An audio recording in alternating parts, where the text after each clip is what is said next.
జయ Gurudev. Lead Peter ఇతను ఒక పాశ్చాత్య ఆధ్యాత్మికవేత్త.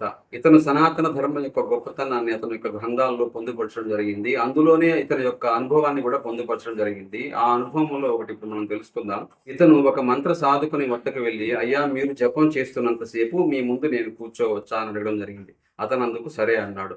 అతను మంత్రం సాధన చేస్తూ ఉన్నాడు.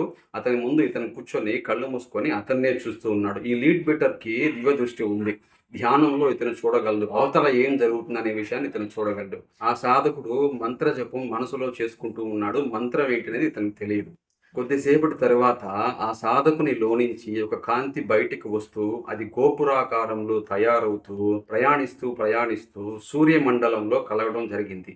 ఇది చూసినటువంటి ఈ లీడ్ పీటర్ చాలా ఆశ్చర్యానికి గురయ్యి, ఈ విషయాన్ని అతని యొక్క గ్రంథంలో పొందుపరచడం జరిగింది. తరువాత అతను కనుక్కున్నాడు, ఇది ఏ మంత్రము? మీరు ఏ మంత్ర జపం చేస్తున్నారని.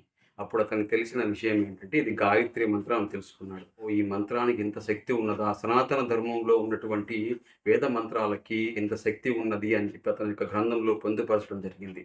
ఫుల్ వీడియోని మన ఛానల్ కింద లింక్ యాడ్ చేశాను. ఫుల్ వీడియోని చూసేయండి. రామ్ రామ్.